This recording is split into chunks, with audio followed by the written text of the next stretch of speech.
Myanmar marks anniversary of historic pact with minorities. The head of Myanmar's military government has appealed for national unity among the country's restive ethnic minorities as he presided over a parade marking the 75th anniversary of a historic agreement that sought but failed to ensure harmony. Bangkok. The head of Myanmar's military government appealed Saturday for national unity among the country's restive ethnic minorities as he presided over a parade marking the 75th anniversary of a historic agreement that sought but failed to ensure harmony.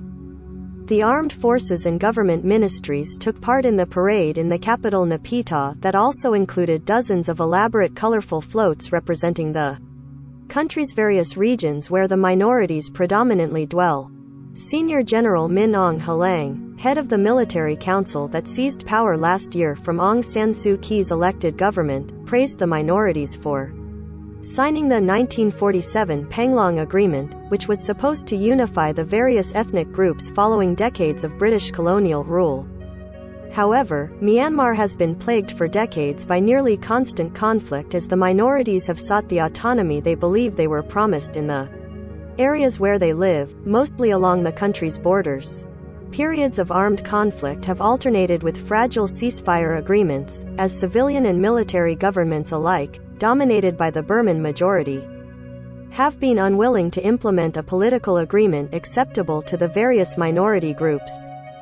The army's seizure of power last year has added to the instability due to an insurgency that has arisen in opposition to military rule. Protesters initially staged peaceful demonstrations, but armed resistance grew after they were put down with lethal force. About 1,500 civilians have been killed, but the government has been unable to suppress opposition. Some UN experts have characterized the conflict as civil war.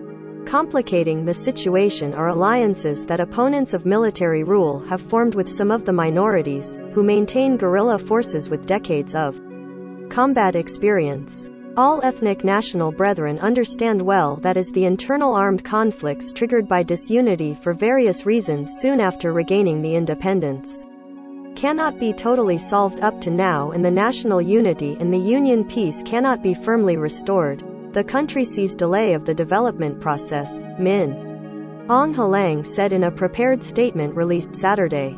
The strong and dynamic patriotic spirit of the citizen is crucial for a country. The patriotic spirit is defined as adoring the own country, national races, language, literature and culture, and having a feeling against the encroachment on the nation and the national races, said Min Aung Hlaing. The weak patriotic spirit can bring terrible danger to the national and the national races. His government is trying to revive talks with the ethnic minorities, inviting them for a new round coinciding with Saturday's anniversary. Opponents of military rule had urged a virtual boycott of the anniversary ceremony, which they described as wasteful, especially with the country still facing a significant challenge from the coronavirus pandemic. They urged people not to turn on their televisions while the parade was being broadcast and not to circulate photos of the ceremony on social media, claiming it would only serve to boost Min Aung Hlaing's image. At the same time, the armed wing of the resistance carried on with what has become a persistent campaign of urban guerrilla actions, complementing resistance in the various groups claimed on social media to have carried out bombings in Naypyidaw and Yangon, the country's biggest city. A group in Naypyidaw said it set off bombs at a police station and a market on Friday night, just hours before the ceremony began. Groups in Yangon claimed to have attacked a military vehicle and bombed a generator for the military-owned mobile phone network operator Mytel on Saturday morning. The claims could not immediately be confirmed, but such actions have become a near-daily occurrence and are often reported in the military's statistics.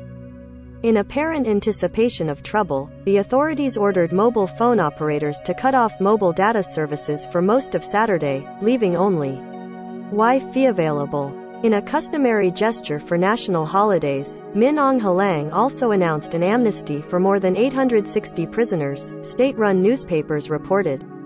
As of Friday, the government was keeping 9,087 people under detention, according to the Assistance Association for Political Prisoners. It was unclear how many political detainees were among those being freed Saturday.